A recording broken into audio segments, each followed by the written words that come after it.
Estou aqui com você. Vai aparecer ali no cantinho superior gravando. Aí eu já vou aceitando que tem um pessoal, tá bom? Qualquer coisa eu tô aqui. Tá ótimo. Ah, já tá aqui. Ok. Bom, pessoal, vamos lá. Boa noite. Todos bem aí? Espero que estejam todos bem. Bom, o AFA, eu sou da agência web, né? Eu gosto sempre de começar as minhas palestras falando um pouquinho de mim, né? Por quê? Porque todo mundo tem muita curiosidade em saber, as pessoas me perguntam muito, né? Então, eu sou de origem libanesa, né? Eu sou brasileira, sou nascida aqui no Brasil, né? Especificamente em Guarulhos. Os meus pais são libaneses, né? Vieram do Líbano há muito tempo atrás, por mais ou menos uns 40 anos atrás, né? A minha mãe e o meu pai, falecido em 2018, veio para o Brasil na época de navio, nem tinha avião quando ele veio. Eu sou muçulmana, né? Então eu uso o véu islâmico, como todos podem ver aí nas imagens, né? Uma questão também que as pessoas me perguntam muito, né? Eu procuro não misturar, né, essa questão religião com trabalho, porque eu acho que não é algo para ser questionado, né? Mas, a título de curiosidade, eu acho muito bacana falar por conta dessa questão das pessoas perguntarem também, né? Então, eu uso o véu islâmico desde os 25 anos de idade, não por imposição do marido, mas por uma questão minha mesmo, de religião. E eu hoje atuo como diretora head de marketing da empresa Sinalize Web, né? Deixei aí também as minhas redes sociais, caso vocês queiram seguir tanto as minhas como as da agência, né? As da agência. E o tema que eu trouxe aqui, que é essa questão tão atual que a gente vem falando sobre a questão de como investir em marketing, nessa época de pandemia, as pessoas dentro de casa, né, ou muito restritas ao consumo, até mesmo por conta dos problemas que nós estamos tendo economicamente também, né? Mas a gente sabe que a gente não pode parar e a gente tem que encontrar meios e soluções de seguir com o trabalho. E a gente sabe também que, dentre as crises, é o momento em que a gente consegue criar novas situações, né? Então, a gente até coloca muito isso, eu coloco muito isso nesse desafio, né? De como a gente pode atuar de uma maneira efetiva na pandemia, que a gente possa ajudar as pessoas, que a gente possa se sobressair no nosso trabalho e que a gente saia mais fortalecida disso tudo, que eu acho que é o mais importante, né? E a gente viu muita oportunidade durante esse período. Vou contar também um pouquinho para frente na palestra algumas situações que a gente viveu e vive na agência com alguns clientes, como que a gente procurou dar a volta por cima em algumas situações, né, de pressão, né, que a gente acaba sofrendo também. E, assim, tem dado muito certo. Quem se preparou antes ou durante a pandemia conseguiu se reerguer nessa questão dos negócios online, conseguiu encontrar ótimas alternativas para não ficar em situação difícil, digamos assim, né? Por conta do comércio fechado e tudo mais, né? Nossa grande massa ainda é a questão do comércio, a porta aberta e tudo mais. Né? Então, é importante a gente recapitular, né? Antes de tudo começar, quando isso começou lá na China, já estava vindo aqueles avisos, né? Que chegou o primeiro caso, aquela coisa toda. E aí ligou o sinal alerta, né? Como que a gente vai fazer preparar os nossos clientes e como a gente vai, nem todos conseguem se manter no ar, né,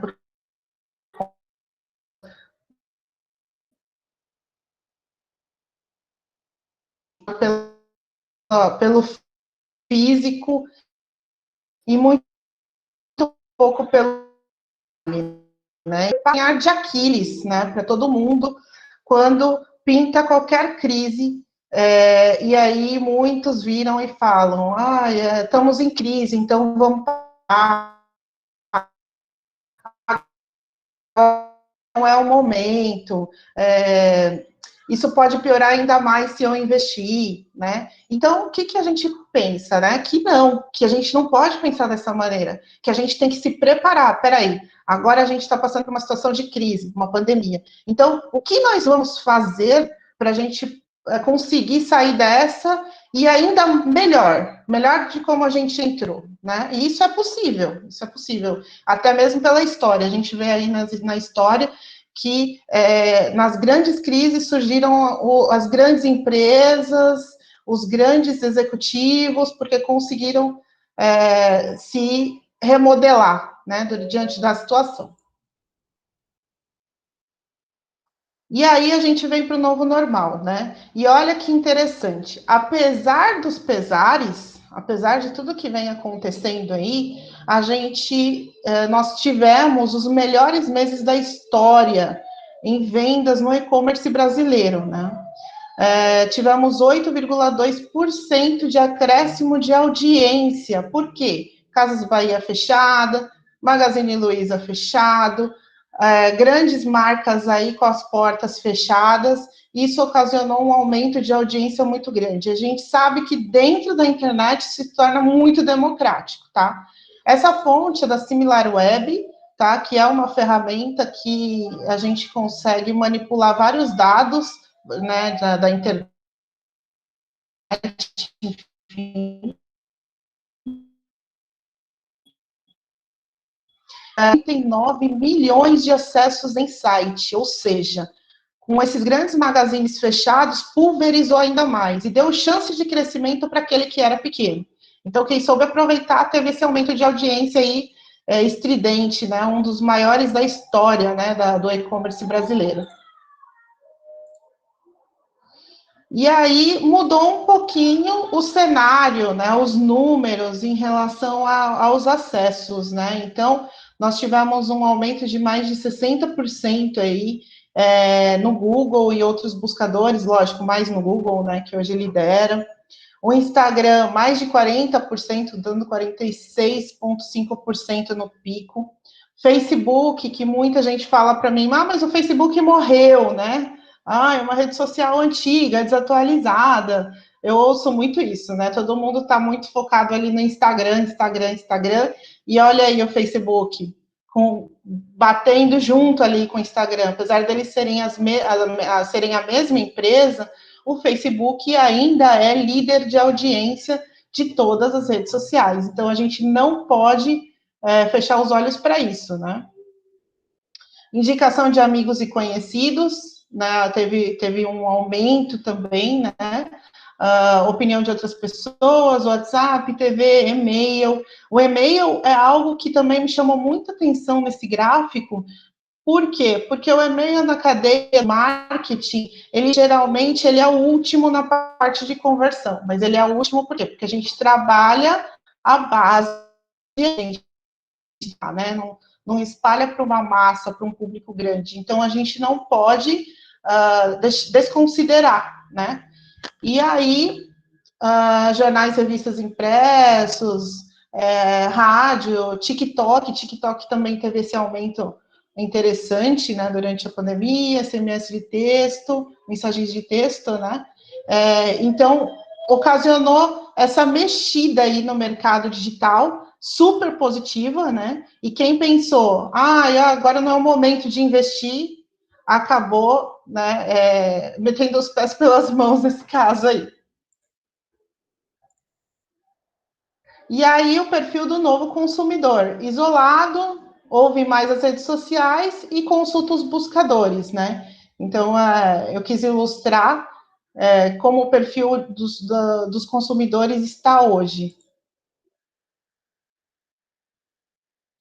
E aí começam as estratégias, né? Que é o tema da nossa palestra de hoje. Bom, a número 1, né? Então, eu tô diante desse cenário, eu tenho esses números, vejo que os números estão crescentes, e como eu estou, né? Como minha empresa está, né? Então, a primeira coisa é se voltar ao Google Analytics, que é uma ferramenta gratuita do Google, né? Uma ferramenta que você não paga nada, todo mundo tem que ter, todo mundo que hoje tem um site, tem um e-commerce, tem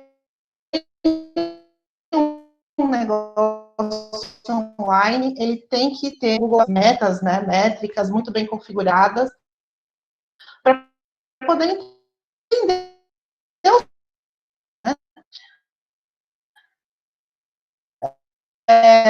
e nesse novo cenário, como as pessoas estão buscando seus produtos, como que tudo isso, como essa sinergia acontecendo. Então, é o primeiro passo. A união desses dois itens nessa fase 1 é extremamente importante para as decisões que a seguir, né?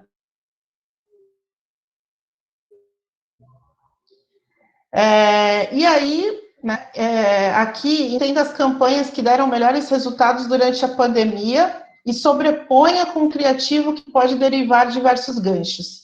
O que eu quis dizer aqui? A empresa, ela tem um histórico de navegação, ela tem um histórico de atendimento, ela tem todo um histórico por trás, que isso foi analisado ali na etapa 1, né? E aí, com esse novo normal, é preciso sentar, né, entender o que foi que deu os melhores resultados e trazer os criativos que têm a ver com o que a gente está vivendo hoje, né? Então, aí a gente teve essas grandes sacadas aí, que eu coloquei como exemplo aqui nas imagens, né? O Mercado Livre trocou o logo, né, de dando as mãos ali para bater o cotovelo. Isso foi uma sacada gigantesca deles, assim, porque houve uma empatia, né, uma empatia com relação ao problema. E eu acredito que todas as marcas têm que pensar nisso, tem que pensar no novo normal, na forma como posicionar a marca diante da pandemia, e não simplesmente fechar os olhos. Ah, minha marca é essa e pronto, né? Fechar os olhos para isso. Aqui é a Audi, né? Que a Audi tem o símbolo, que é uma união de 4 empresas que formou esse logo deles, e eles se posicionaram, né? Colocando manter a distância, e o McDonald's na mesma ideia, separou os arcos e lançou como empatia, né? Não só, precisamos fechar o comércio, mas o que nós vamos comunicar, como que nós vamos ajudar a nossa população de uma forma criativa. Então, foi uma das coisas que eu quis trazer aqui para mostrar, né, que grandes ideias funcionam muito bem, mesmo em tempos de crise, né? Deixa eu tomar um. Secou a garganta aqui. E aí, mediante a crise, sempre em qualquer cenário, não só de pandemia, mas em qualquer cenário de crise, a gente tem que movimentar ainda mais a nossa marca online. Movimentar como, né? Agilidade nas respostas. Então, o consumidor, ele se tornou ainda mais rápido, né? Então, quando ele tem uma dúvida, ele quer comprar um produto ou um serviço, é muito comum. Eu não tenho um cliente que não me fale disso, sabe? Olhar, o cliente está ali esperando um minutinho e ele já desiste, eu já fica chateado. Não me respondem, né? Então, quer dizer, o WhatsApp que ele veio para você poder responder a mensagem na hora que você pode responder, né? Se inverteu. Eu tenho que estar ali o tempo todo com o WhatsApp aberto, esperando o cliente entrar e dando uma resposta muito ágil. A gente, só com isso, que é um detalhe extremamente simples, a gente passa na frente de 1 zilhão de concorrentes. É impressionante, é algo que a gente fala assim, meu Deus, todo mundo deveria saber, né? Todo mundo deveria se preparar, né, para isso, e não é isso que a gente encontra, né? As pessoas querem responder as coisas nos seus tempos, e quando a gente está nesse processo, sim, em que a gente está trabalhando a venda online, que a gente está movimentando a nossa marca, é aí que é o momento de ser ainda mais ágil nas respostas, né? Agora, o lead entrou lá, beleza, depois eu respondo ele. Não, não pode, né? O lead já é motivo de um possível cliente ficar chateado e comprar com outra pessoa. Ampliar os canais de vendas. O que eu tenho visto também é que as pessoas estão muito focadas somente nas redes sociais. Não que nós não teríamos que nos focar nas redes sociais, mas existem uma série de outros canais que podem e devem ser abertos e que não são, porque o foco está tão grande ali e sendo que você pode quadriplicar, às vezes, o seu faturamento pensando em outros canais. Então, não existe só a rede social. A marca ela tem que estar em todos os lugares e nos principais lugares da internet, né? E otimizar os processos. Por que otimizar os processos? Porque eu preciso entender o retorno de tudo isso. E muitas vezes isso está na mão de um funcionário, tá meio que jogado a parte online, digamos assim, né? Então, eu tenho que ter processos. Eu começo na minha agilidade de atendimento, eu vou semanalmente reunir minha equipe, eu vou analisar as campanhas que foram feitas, eu vou criar novas campanhas, eu vou colocar mais energia, né, em criar os processos e os fluxos com a equipe de uma forma que funcione. Porque senão, fica só ali na rede social e aí, muitas vezes, vem a frustração, vem a culpa na pandemia, vem a culpa no funcionário, vem a culpa na equipe, né? E isso é muito ruim mesmo. E eu vejo isso acontecer, assim, até com uma certa frequência, principalmente quando a gente trata de empresas menores, né? E a gente sabe que as empresas menores,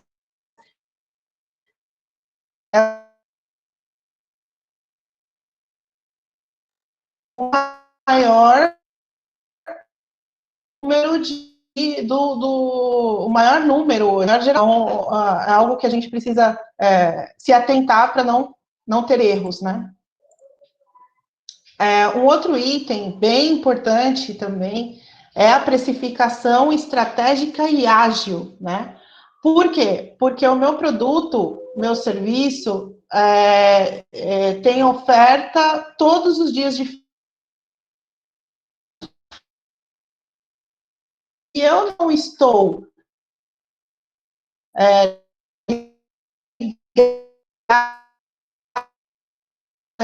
isso, a concorrência passa por cima de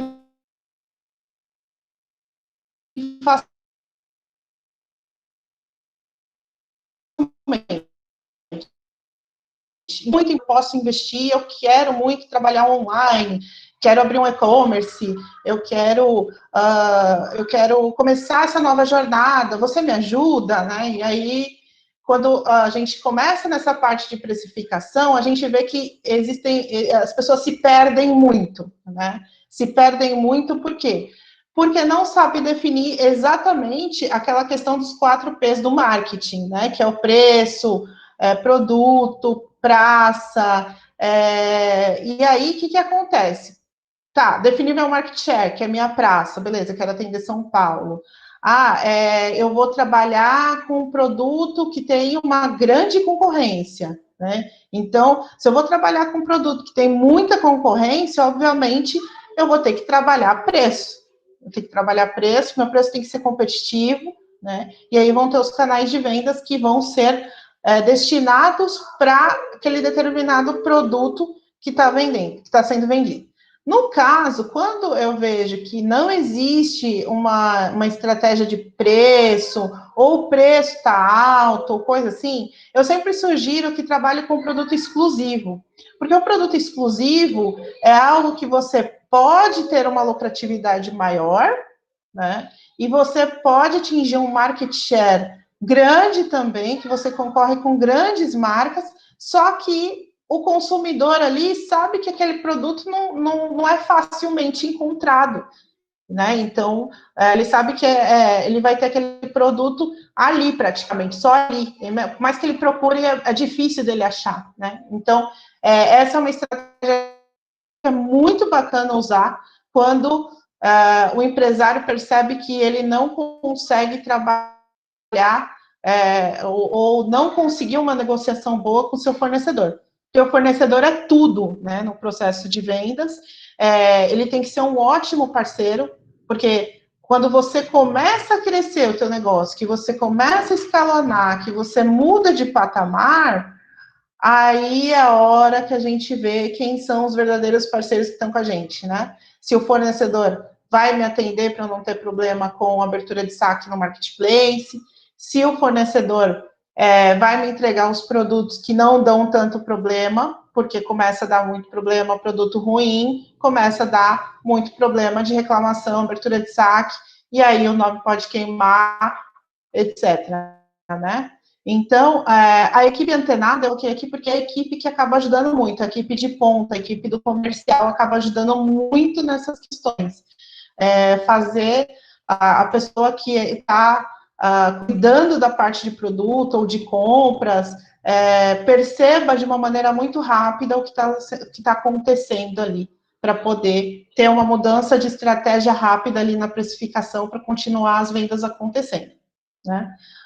E aí vem as vantagens competitivas além do preço, né? Que é, por exemplo, o frete, né? A questão do frete no Brasil é algo muito sensível, né? Então, é muito caro no Brasil, né? Então, eu trabalhar, por exemplo, venda de produto para o Nordeste, eu estando em São Paulo, eu trabalhar frete grátis para até, sei lá, 50 quilômetros no meu CEP, eu entregar um brinde, coisa que meus concorrentes não fazem. Então, são coisas que, adicionadas à estratégia de preço, elas se tornam extremamente competitivas e te colocam à frente da concorrência. Vocês estão entendendo? Está tudo certo até aqui? Estão me ouvindo bem? Sim, às vezes trava um pouco, mas a gente está conseguindo acompanhar sim. Ah, legal, importante. Que aí, às vezes, a gente se perde um pouquinho aqui e não sabe se estão ouvindo bem. Tá ótimo. Bom, e aí, o quinto e último item é a questão do desafio do engajamento, né? Que aí eu volto um pouquinho para a questão das redes sociais, que o engajamento, ele, na verdade, ele é o primeiro item mais importante que tem que se pensar quando se pensa em rede social.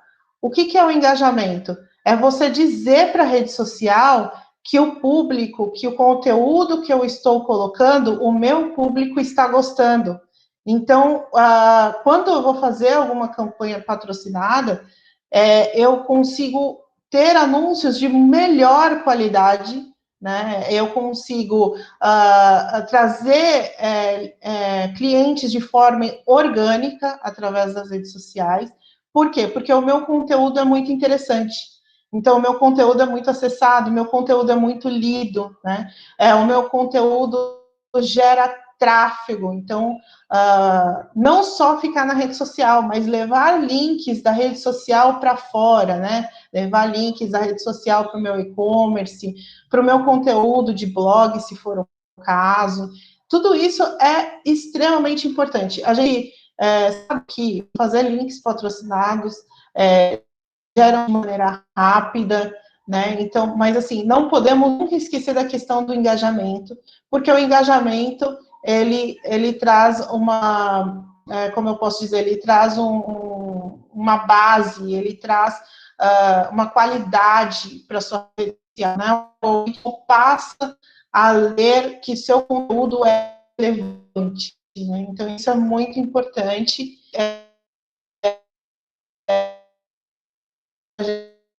Quer saber só de vender, vender, vender, vender, vender. E aí a gente tem que pensar com o conteúdo que ele tem ótimo engajamento, ele tem menor custo também. Por quê? Porque nas campanhas patrocinadas, é assim, a gente entrega um anúncio, né, e aí esse anúncio, as redes sociais são a apresentar. Você não tem muito engajamento, ou seja, visualizam, as pessoas não compartilham, as pessoas não clicam, o seu custo acaba ficando alto. Então, o cálculo é feito justamente dessa maneira. Eu dou muita impressão de anúncio, as pessoas não param para ver a tela, e aí, quando elas não param para ver na tela, ele apresenta cada vez mais, e aí, clica, o custo vai lá. Então, o alcance versus os cliques é o que realmente deixa o seu custo por aquisição, né, barato. Então, por isso, o desafio do engajamento, né, é um desafio muito grande. Por quê? Porque, às vezes, o seu produto ou o seu serviço é até fácil de engajar, que é muito trabalho, né? Postar hoje, depois postar semana que vem, ou eu posto todos os dias, depois eu paro, porque senão isso cai teu engajamento, e aí também pode acabar prejudicando em outros fatores. Então, por isso é importante essa parte, e eu quis destacar isso. E aí organize, né, a sua equipe de atendimento online, né, não perca os leads e o remarketing via mensagens. Como que a gente faz isso? Isso é uma coisa que é pouco falada, até um probleminha aqui na minha apresentação, porque eu estou aqui, mas não tem problema. Não perder os leads. Então, eu solto uma campanha patrocinada, começo a gerar um monte de lead, né? E aí a minha equipe comercial, por exemplo, pode não estar preparada ou não entende aquela determinada promoção que nós fizemos nas redes sociais e que não está ligado, passa outro preço, ou não está desconexo, né? Isso é muito importante, essa organização dessa equipe de atendimento, né? E a gente tem uma ferramenta que é a Orbital Zap, eu até coloquei ela aqui, que é uma ferramenta, e tem diversas outras no mercado, tá? Não tem só a nossa, tem diversas outras que organizam uma fila de atendimento. Então, você coloca todo mundo para atender num único WhatsApp, no WhatsApp da empresa. Porque o que a gente percebeu também? Que tem muita empresa que trabalha, contrata lá os seus vendedores, ou tem lá a sua equipe, cada um com o seu WhatsApp. E aí, quando esse vendedor vai embora, ele leva os seus leads embora. E os leads hoje, eles são valiosíssimos, né? Até mesmo aqueles leads que não compram, porque eles podem comprar com você um dia, e eles fazendo parte da sua base de clientes, a sua empresa passa a valer mais, né? Então, veja a importância. Quando você vai vender a sua empresa, ou quando você vai negociar a sua empresa, ou quando você vai adquirir um sócio, né? Eles perguntam, né? Qual que é a sua base? Qual que é o seu faturamento? Quantos clientes você tem na sua base hoje? Quantos você atende por dia? Então, você deixar que um vendedor monopolize isso, ou deixe isso por conta do próprio vendedor ou dos vendedores, é muito ruim, né? Porque você acaba perdendo. E aí, essas ferramentas, elas te dão relatórios de atendimento. Então, quanto tempo o lead demorou para ser atendido, que é o que eu falei antes na questão da agilidade. Foi usado o script correto? Eu peguei um aqui outro dia que foi muito engraçado. Ele chamava todos os clientes de. Como é que ele falou? Bro. De bro. E aí, bro? Quer dizer, ele está fazendo atendimento junto com a equipe e ele atende assim, que ele acha que aquilo traz uma empatia com o cliente. Só que a questão de você ter um script de atendimento adequado é muito importante, porque ele não está falando com o filho dele ou com um amigo dele para ele atender, e aí, bro, né? Então, o relatório vai trazer isso, né? Vai trazer o volume de atendimento por dia, o volume de atendimento semanal, quantos leads foram perdidos, quantos leads fecharam vendas.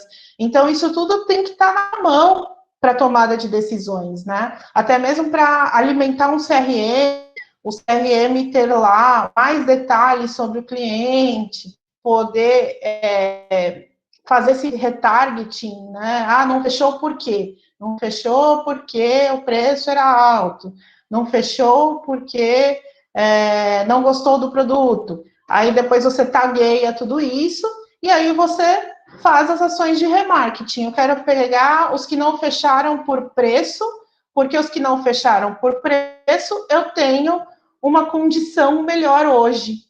E aí, quem sabe eu consigo vender para esse lead que já é meu, eu já paguei por ele, já gastei, né, ali na rede social, já fiz um primeiro trabalho, ele já gostou da minha marca, já teve uma empatia comigo, então tá mais fácil de vender, de reaproveitar. E ninguém, quase ninguém, reaproveita, simplesmente atende, coloca uma mensagem lá, se possível um chatbot para dar menos trabalho, né? Olá, boa tarde, em que posso ser útil, não sei o que, esse produto, esse aqui eu não tenho. Ah, tá, tchau, acabou. Né? Não é alimentado CRM, simplesmente se esqueceu. Volta lá para o patrocinado, investe mais um dinheirão, entra outros, e assim fica nesse giro, né? E aí eu gosto muito, muito de seguir os Shark Tanks, né? Eu sou meio fãzaça deles. Aí eu estava vendo a Camila Farani falando que o empresário, o empreendedor, ele é muito desfocado, né? Como cai as vendas, ele já pensa que ele vai fazer, que produto que ele vai incluir, ou se ele muda de negócio, né? E aí ela fala, você já explorou tudo do seu negócio? Você já tentou todo o cross-selling e upselling possíveis da sua empresa? Se a resposta for não, você tem que primeiro tentar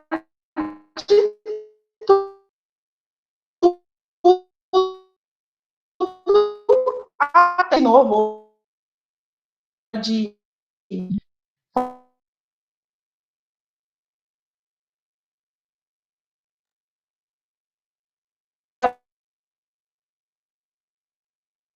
que você já está acostumado a vender, né? E aí vai, então, isso passa, vou vender um produto para esse cliente e eu ofereço algo, eu ofereço algo para ele a mais ali, né? Eu tento fazer o meu ticket médio ali subir, né? Então é isso. E o upselling também é você revender para esse cliente. Eu vou fazendo ups, né?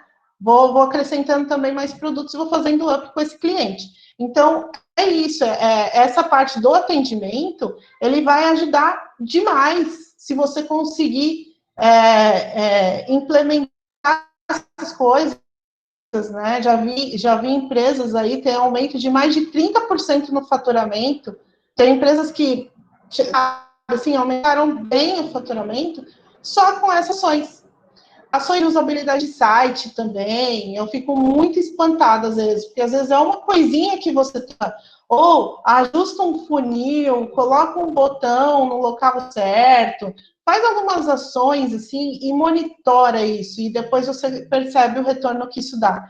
Então, principalmente em época de pandemia, que a gente está, de isolamento social, tudo isso se torna muito sensível e que geram resultados, né? Mas aí o empresário, o empreendedor, ele tem que estar um pouco fora da operação, né? Ou como fala, subir na escada, né? E olhar de cima para baixo a equipe, como que tá, para conseguir tomar essas decisões. E não tá lá, muitas vezes, fazendo a parte operacional do negócio e não conseguindo tempo para pensar nesses detalhes, nessas pequenas coisas que podem ser grandes, né? Então, nessa questão de atendimento, eu acho que eu falei bastante, né, nesse quesito aí, que eu acho que é fundamental, né? E, e é isso. Eu queria encerrar. Olha, deu quase 1 hora certinho, hein? Faltando 4 minutos. O hashtag vacina já, né? Para a gente poder voltar à nossa vida normal, se Deus quiser, logo, logo. O meu e-mail também, se vocês tiverem qualquer dúvida ou quiserem entender um pouquinho a mais. Tem também o meu canal do YouTube. vocês podem entrar lá, o AFSmile, Sinalize Web, e é isso.